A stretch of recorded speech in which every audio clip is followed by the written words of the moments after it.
Robin, hello. Hello, Tim. I wish I had an accent to go with like, I just love your accent. I was hello. I should say hello. Yeah, if you want to do this podcast, we can swap. Although I have been told I've got a radio voice, so there you go. I've got something. You definitely, if you want to swap, and you can be British, and I'll swap into my Canadian accent, eh? Oh, Yes. we Yeah. can I'll swap. tell you what I can do really well is a country accent, but we'll go there another time. Thank you for being on the Coupley Relationship Advice podcast, Robin. Appreciate it so much.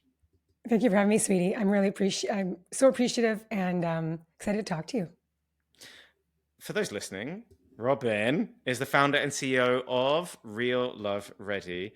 And you might have heard this from the event in Bloom, which is one of the world's leading relationship summits. Last year, Bloom had Esther Perel. And this year in Bloom will feature some of the rock stars of relationship space. Dr. Gabor Maté, Jillian Turecki, Dr. Jess O'Reilly, the angry therapist, John Kim, Dené, Logan, and Todd Baratz, just to name a few. This is all happening April 12th to 14th in beautiful Vancouver, British Columbia. I'm going, you should go, and we're going to put the links down below, Robin, doing you a solid there as well. Oh, thank you. Thank you so much, Tim. When you say world leading relationship conference summit, like that's where I think that's where we are now. And it's so exciting to be there. I mean, I had a dream of this many years ago, and to see it coming to fruition year after year, it's incredible. Actually, I'm very, very grateful. Last year, I started to move more from the tech into more wanting to gain more expertise around relationships. The tech side of building an app and a product is really, really hard. We started to get that part down, and I realized that I wanted now to have the absolute best of the best info in the product. And so I started to Google and search for relationship summits. I thought there'd be an absolute shitload out there. And I was completely thrilled to discover that yours is the biggest, the best, and it's on my doorstep in a global sense. A mere 6-hour flight away from Toronto to Vancouver, but still in the same country. It's in Canada. It's in Canada, which was so exciting to find. I'd love to hear about this journey. I'd love to hear about where the idea came from, where you came from, and how you got into this space. Yeah. I was thinking, there obviously our journeys are just full of experiences, and how do we get to where we are now? The idea actually came to me when I was with one of my best friends, Jenny. We attended the I Can Do It Hay House conference in Vancouver in 2013. So that's 10 years ago, 11 years ago now, 2024 we're in, wow. And we were there, Dr. Wayne Dyer, Carolyn Mace, Marianne Williamson, like all of my very favorite spiritual leaders and teachers took the stage for 3 days. And I walked away. It's funny, that night, the first night, we're sitting in the hotel room, and I said to Jenny, like, one day I'm going to host my own I Can Do It.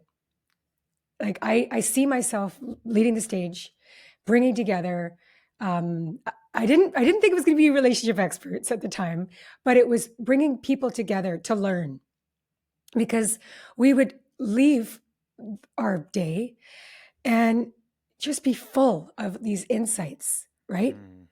It's like life-changing stuff. You're learning, it's almost like relearning stuff. It's like, I needed to hear that again. Or you walk away with these light bulb moments or inspirations, and you're like, this is how my life has to change here and now, right? So it was so impactful. And I'm like, and I know out of the hundreds of people that were there, we all walked away with some huge learnings.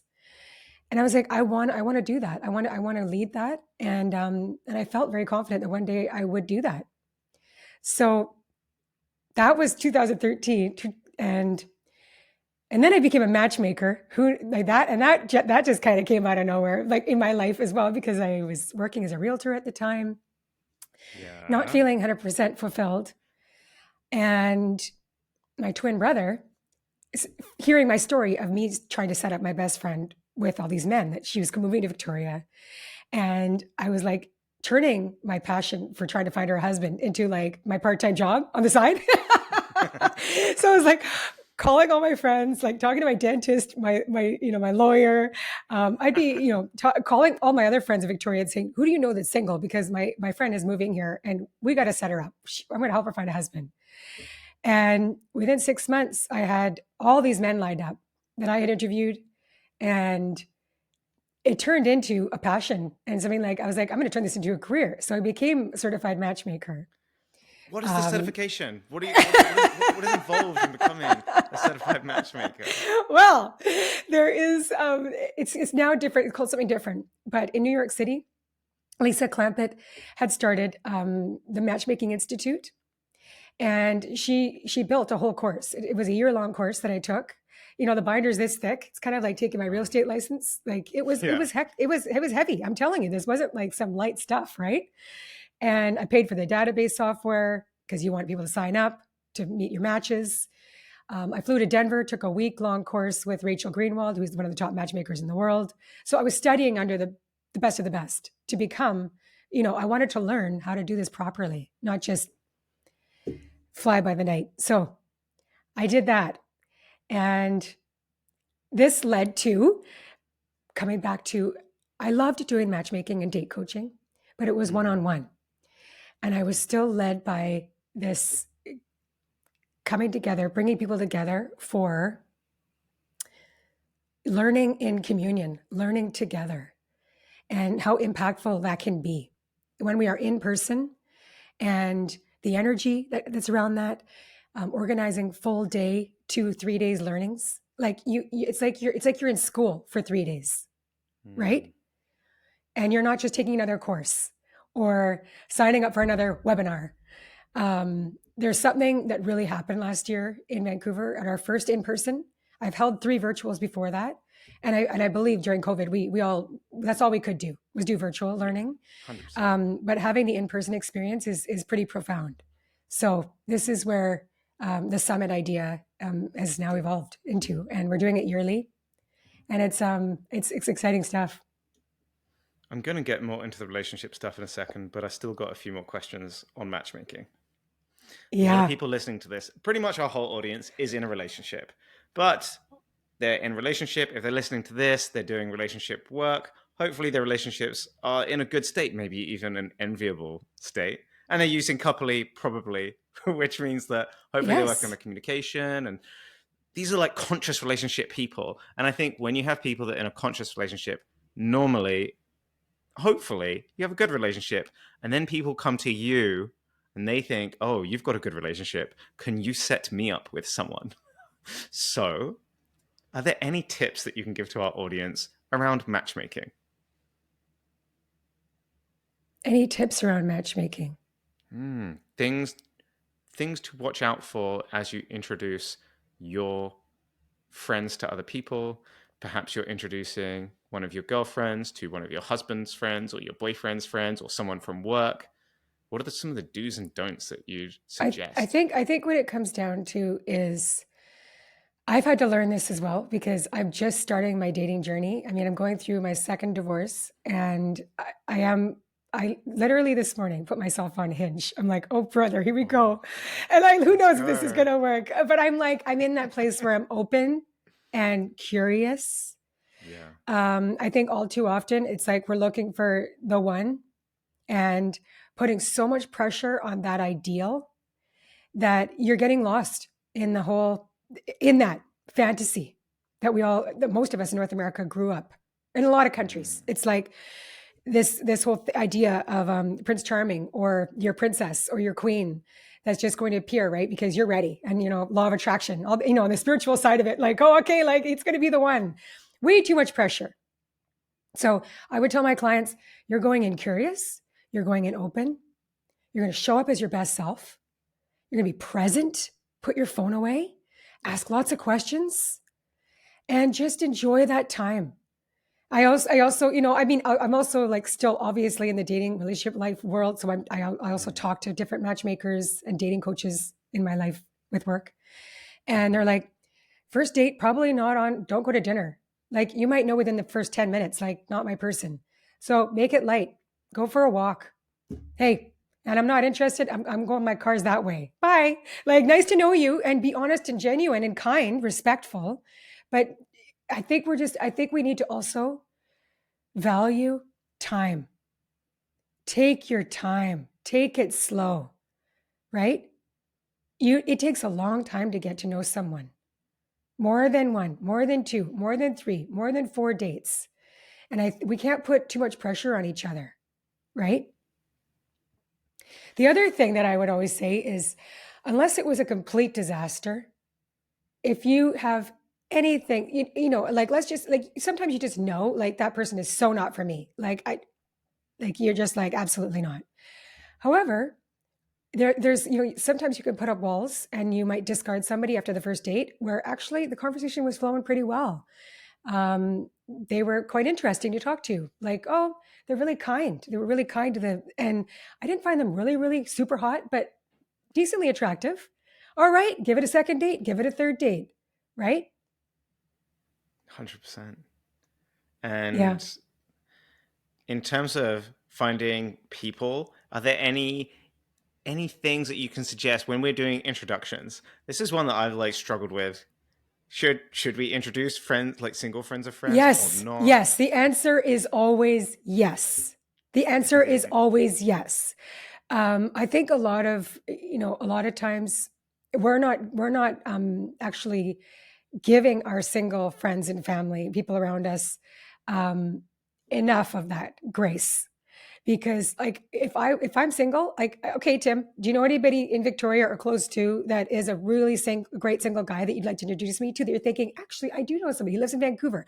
Great, I might want to meet him. So that's me Amazing. asking you straight out. But a lot of Yeah. people won't do that. They don't have the courage. But I also think it's like, yes, the answer is yes. If you know somebody that's single and you think, oh, I think that person might be a good match for them, make the introduction, make it happen. Because I think anybody that wants a partner, they want help with it too.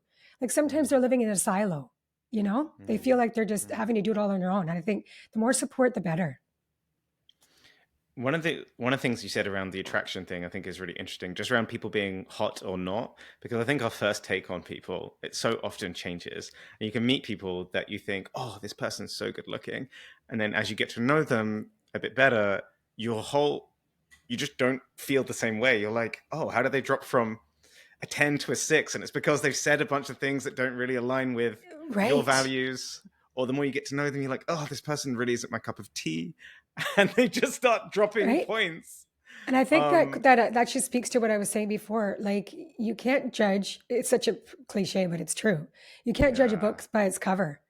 I mean, somebody can be like super hot physically, like on a screen or even in person, and then you start talking to them, and you're like, I'm feeling the ick.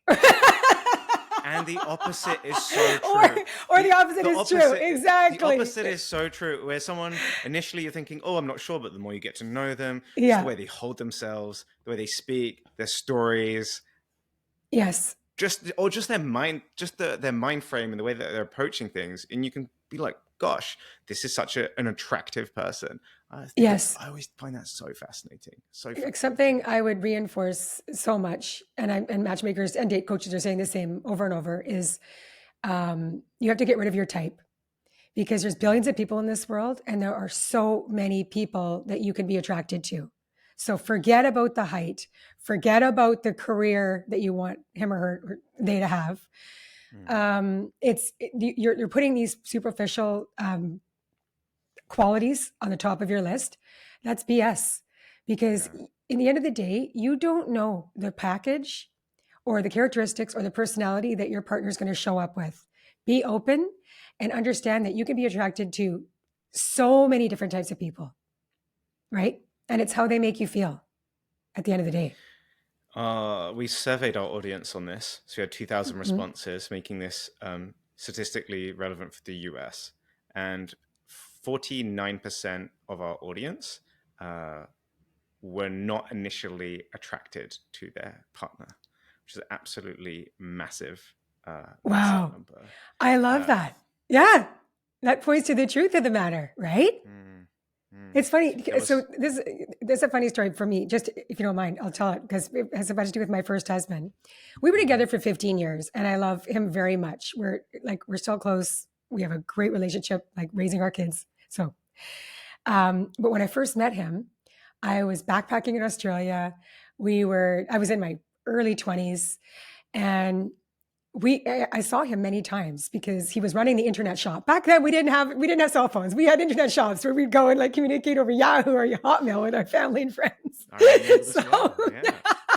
Those are the days. Anyways, I did not find him attractive. Like he was kind of like just a person that I saw, and it was it's kind of like that acquaintance level. But fast forward a year and a half later, and I'm living across in Ontario, provinces over from where I grew up. And I saw him randomly on a night out. I'm dancing on the dance floor, and I see this guy that I met in Australia, and I couldn't not believe it. I'm like, what the hell is this guy doing here? Like he's from Australia. Like I didn't realize he was Canadian. Like I didn't talk to the guy really. And things just kind of took off from there, right? But that just points to the fact that like he would not have been my type, you know. Yeah. But we ended up spending like 15 years together. So like, you just never know. Wow. It's bizarre when we bump into someone who we've met somewhere else in a completely different I know. environment. I was like, what are you doing here? He's like, I live here. I'm like, what do you mean? Me too. I think this happened to me before. I was this is okay, so I have to tell this story and put it in its time. So this is like 2006, where being tanned was a thing. So don't picture Tim now. Yeah. Picture Tim with double diamond earrings, Abercrombie and Fitch shirt, and like a mullet, like a British mullet that we used to straighten the back. I can kind of see it right now, Tim. I can kind of see it. It was great. It was great. Peak Tim. But being tanned was like a very big thing. I think we knew it was bad for us, but we just did it anyway. So I was going to the tanning salon down my local high street in a village in London. And the tanning salon attendant, whatever, I'd have some banter, didn't really think about it. Fast forward a year later, I'm in a nightclub in Thailand, and I bump into someone, and it's her. And I was like, what? What are you doing? Wow. I literally bumped into someone. I was like, oh gosh, I'm so sorry. And then I looked and I was like, wait a second, what are you doing here? Very random. I do love that because I believe in like synchronicities and miracles and how we're meant to meet people, all people that we meet. It's like this, it's not random. So I have a very strong belief in that. And that's the other thing that I was coaching my clients on is understanding that, whether they believe it or not, this person that you're going to meet on this date is meant to be coming across your path, and they may be there to teach you something. You may be there to teach them something. It might just be that, oh, actually, this is not who I'm looking for. Or maybe it's like that person has somebody else they could introduce you to. So it's like just recognizing that, just trying to recognize the beauty in our situations. When you started to get into more of the relationship space, what led to you putting on this first event?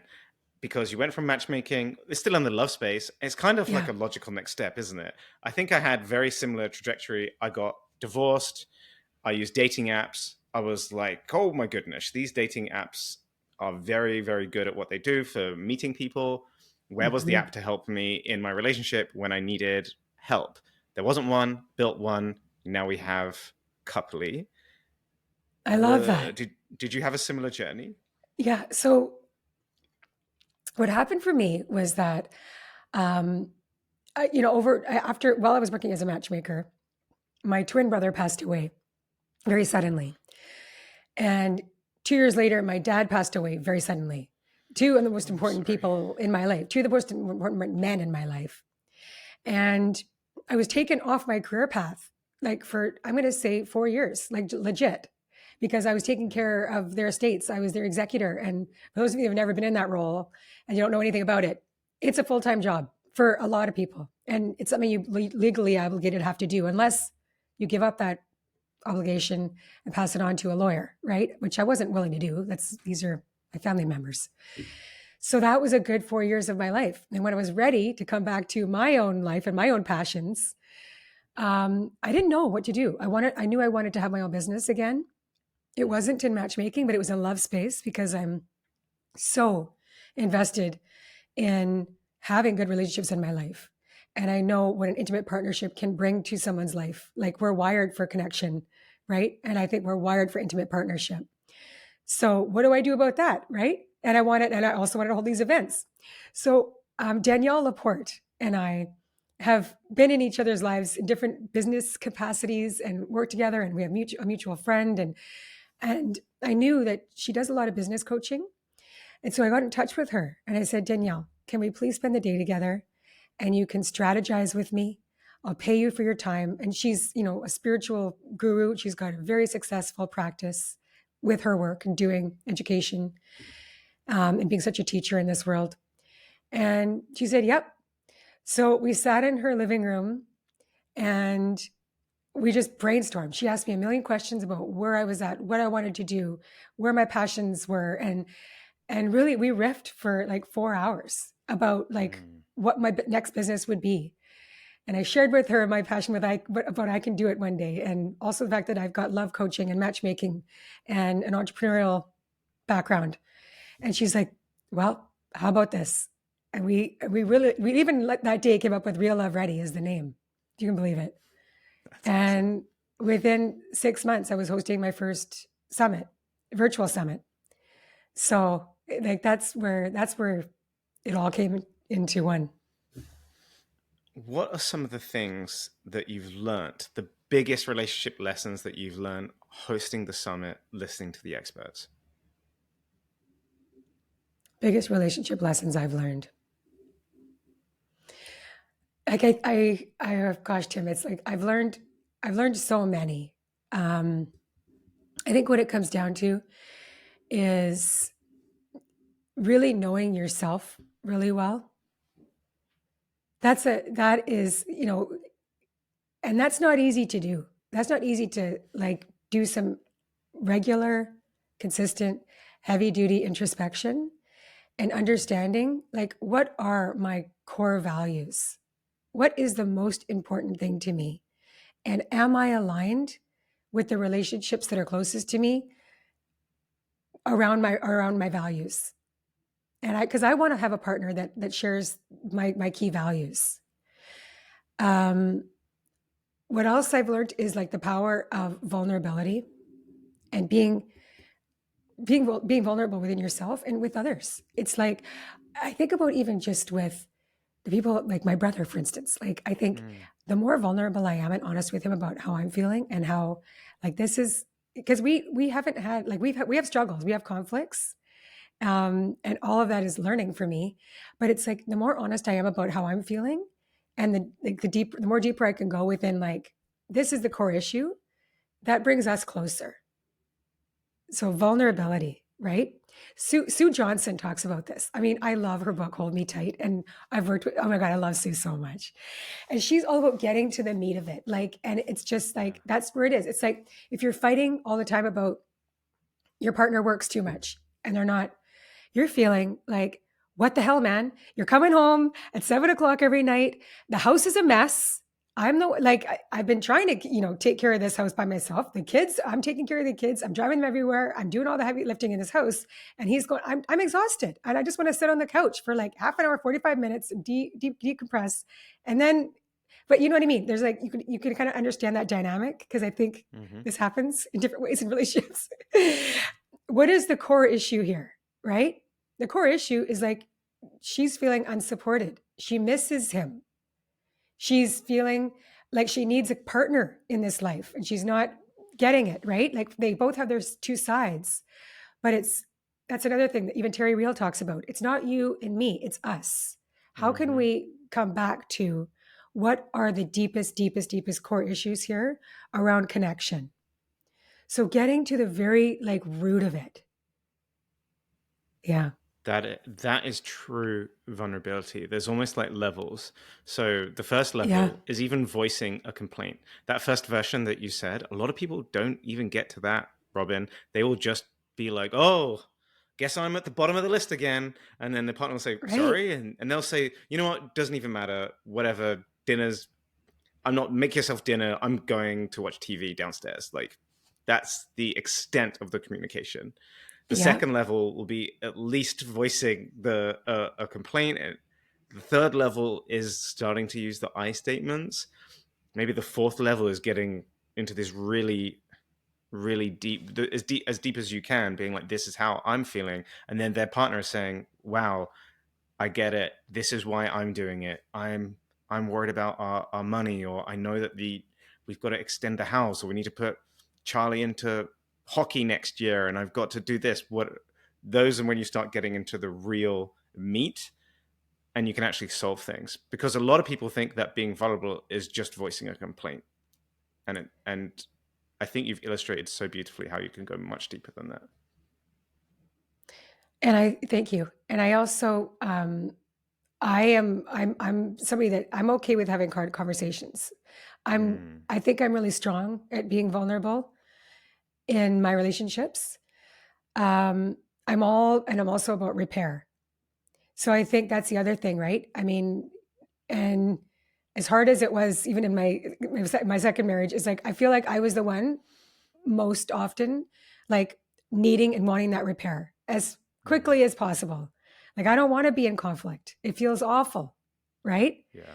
Um, the repair is so important, and It's on a very deep level though, like talking about it from that another layer underneath. Where is the issue that keeps coming up, and how can we go beyond that, right? So that we both feel secure again and know that we're going to change if we have to. and feeling like your partner is going to be open to a having that conversation and b making a change if it's once you've had a hard conversation. Are they receptive, or is it you that needs to change? Maybe, but something needs to change. If it's not working for one person, maybe after they get into it, that makes sense what they're saying. You can agree with it. I understand why this is happening. Cool. Our relationship is still changed, even if we've just managed to go deeper and get into the real meat of it in the repair. Um, Something I've really learned as well in this journey, similar to you, is that it's okay to be in conflict, and it's okay. I don't have to fix it right away. That has been Right. something that I think has been really hard for me, and something that I've learned definitely over this year is like, I have a great relationship. We're good. It's natural that we're gonna have get into conflict about things, and it doesn't always need to be talked to death immediately. It, we can we can let it sit for a bit. That's all right. Uh, that has definitely been a learning that I've had. Me and my partner have a little bit more of the anxious avoidant, and I think we're very rare in which I'm more of an anxious and she's more of an avoidant. So letting her have some space to process things has been a game changer. Right. Whereas I always thought that I was in the right because I was trying to fix things. Actually, giving everyone some space and then us coming to it and talking it out with calmer heads. Wow, I didn't realize how much she appreciates that and how good it's been for our relationship. Yes. Yeah. You understand your partner and she understands you. And you also have a great foundation of trust in like, it's not a make it or break it. Your conflict is not going to break you, right? Your relationship is still secure. And yes, relationships, it's inevitable that you're going to fight. You're different people. Of course, you're going to have conflict. It's just nature. But I think we also have to understand that too. Just because you're having an argument over something and you have different opinions, that doesn't mean your relationship's not great and strong, Mhm. right? It was this moment for me where I was feeling a bit worried. I was like, "Oh, I we're in a bit of an argument. My partner wants time to process." I was like, "I'll just check and be like, look, are you ready to talk about this now?" I've given it some time. I go in and I see that she's researching Airbnbs that we have for like a vacation like months away. I was like, "Are you ready to talk about things?" It's like, I really don't want to talk about this right now." I'm like, "Cool," but then the fact that I can see her like doing her like planning and organizing for our vacation, I was like, okay, good, okay, we're okay. Yes, yes. But see, I just love that, because that right there, as the Gottmans would call it, is a bid for connection. Like you're just Yeah, checking in. There's no yeah, pressure here, babe. And she's like, no, I'm not ready. Okay, great. You respect that. Okay, I'm out. Like, but that right there is like you're saying, like, whenever you're ready, it's like, so you're honoring where she's at. I think that's just all like a beautiful example of like, that's just beautiful. So way to go. 10 points. there we go. Have there been any surprises for you on the way? Any things that you had, patterns that you thought were right? Kind of like what I'm saying with my fix it immediately mentality, that it was a big surprise to me that it's okay for things not to be okay for a little bit. Any surprises that you've had on the way? um, I'm dealing with one right now with my divorce. And Yeah. um, what I was reflecting on this morning, I've got a group of 3 women that I meet with regularly. We're called Soul Circle, and Oh. we come together and we just share what's going on in our lives, and it's just such a supportive circle. And I was reflecting on my internal battle of the religious background that I was raised with. Like, Mm. be a good girl, be loving, be kind. I was raised Catholic, so be like, turn the other cheek, treat others the way Yeah. you want to be treated. I get the golden rule, trust me, I get it, but it can go a little bit far when you're like trying to be the most loving, kind person, and also and generous and all those things, right? But then right now I'm battling with somebody that is trying to take advantage of me. Mm. And so boundaries, and also just standing up for what's right. Like, standing up when things are just, that is not okay, right? Mm. And I'm like, okay, but Robin, you are generous, you are kind, like maybe you're not looking at this in the right way, and maybe like it'll get, no, right? So I've been getting counsel from my friends, and like, my family, that are like looking at the situation going like, Robin, you are a loving, kind person, but what he's doing is not okay. And I think I've been tainted in my belief systems. They have to change. So the people please, I don't know if it's people pleasing, but it's like this, trying to be somebody I'm not. I'm not Jesus Christ, for God's sakes. That's not the purpose here, people. I'm not here to be Yeah. Jesus Christ. I'm here to be Robin Ducharme. What would Jesus do? Well, probably not this. Yeah. So yeah, I'm learning. It's a real hard one, because people don't want to do things that make them feel bad as well. And if you have this underlying structure underneath you that you've kind of been working through, it's probably led to so many amazing moments in your life. And it is ultimately a very good thing. But as soon as someone takes advantage of it, you start to feel it in your gut, right? You just Oh yeah. it feels slightly off, but it's your pattern, and so you stick to it. And then, because you know that you're being a good person, and if you're not being a good person, then that's going to make you feel bad, and you don't really want to feel bad, so then you kind of take that mini L. But at some point those L's begin to add up.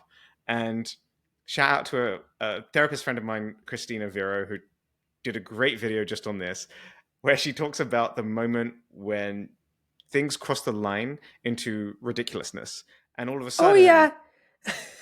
it's like the line snaps, and it's bad because it's ridiculous, but it's good because all of a sudden you're free, and you can look and be like, oh wow, no, this is ridiculous. Or your friends tell you, honey, this is ridiculous. Or your friends say, dude, this is insane, this is not okay. Yes. And you know what? Like, that's where we're at. We're at the ridiculous line, and it has snapped. That is a really great analogy. What does the L stand for? Learning? Taking L's, I think it stands for losses, but maybe it's Okay. learnings as well. Maybe it stands Okay. for both. Yeah. Yeah. Yeah. Yeah. We've crossed the line, and it's now completely freaking ridiculous. So that's Yeah. when you really know. Yeah. Yeah. Yeah. So yeah, it's been a very good learning. I'm like, and I love the fact that it's all happened pretty quick too. Oh, thank goodness. Even Thank though, yeah, goodness. quick learnings are hard to take, but they're good because, yeah, I don't know what else to say about that. And looking back, what has been some of the biggest things that you've struggled with in relationships? I know we talked about these boundaries. Are there any other areas in your personal life that you're like, okay, these are some areas that I want to learn. These are some areas that I want to grow. Like, I look back on my short second marriage, and I'm like, there were red flags in the beginning that I ignored. Yeah. Gosh darn it. Um, we didn't align in the fact that, like, my friends and family are the most important thing to me. And there's a lot of people in this world that might say that, but are they actually living that?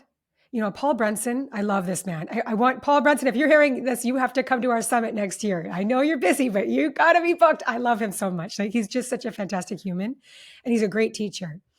And he talks about how somebody's values, they might identify these values like friends and family, or healthy living, and um, having invested in being invested in their career, whatever else. Okay. And he says a good way to see if people are living their values is to ask them, or even spend time with them. What are they doing after work? What are they doing on the weekends? How are they spending their free time? Are they on the couch playing video games for 2 days? Are they just hunkering down by themselves, doing whatever? I don't know what other examples I could give, but when I'm not working, um, I'm with my family and friends. Like, that's, or I'm calling, we're talking, we're communicating. Like I'm just, if I'm on trips, I'm going with the people I love. Like, I just have very important relationships, and I spend time nurturing those. And that was not aligned with my partner. Um, Mm. he doesn't hang out with friends. He doesn't have close relationship with his family, and so I became quite isolated quite a little bit, because it's like those things weren't aligned with us. And so, but you're with your partner, and anyways, that just didn't sit right. And I should have paid attention to that. That to me now is like so important, that whoever I'm with next, that value has to be aligned. And it's stated versus revealed as well. So you can Stated say one versus thing, revealed. you can Exactly. state anything you like. Oh, I'm a family person, but what is actually being revealed by the person's behavior? It's so important to look at actions over words. It sure you, is. you can see so much by actions over words, and I think we miss this. We'll miss it so much if we try and rush things. And if you're someone Yes. who sees the best in people, if you're an optimist, you can also just sort of paint things with that optimistic brush. And I've been guilty of this myself as well. I know for sure that that's what I did. I also, like, talk about the rush. Like, this is why I say, like, let's take our time getting to know somebody, because trust is Mm-hmm. built. And you're not going to, you can't get to know somebody for until a lot of time together with somebody, like the real them. And Two it's true for years. me. Like, you're not going to know Yeah. me and how I am in relationship until you spend a lot of time with me. Yeah. Um, and I painted that brush. Trust me, I'm a very positive, optimistic person, and loving and everything else. And I was just like, he's all those things. But Mm. actually, I painted that brush way too soon, and I jumped in too soon. So I'm going to I've take my seen time this with next time. I've seen this so much with some of my friends who really dive headfirst into a relationship, and the first date will be like a 15-hour first date. Well, they'll go for coffee, but then they'll go and do this and go and do this and go and do this, and Yeah. then the next day they're picking the person up and they're going to do this, and then that weekend they're doing something, and it ends up being these sort of 3 week or 4 week flame outs.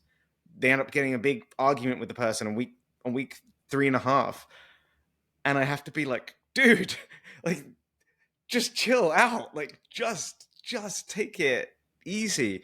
You can't shortcut Right. your way to knowing someone, and the No. first 2 years is still going to be very hormonal.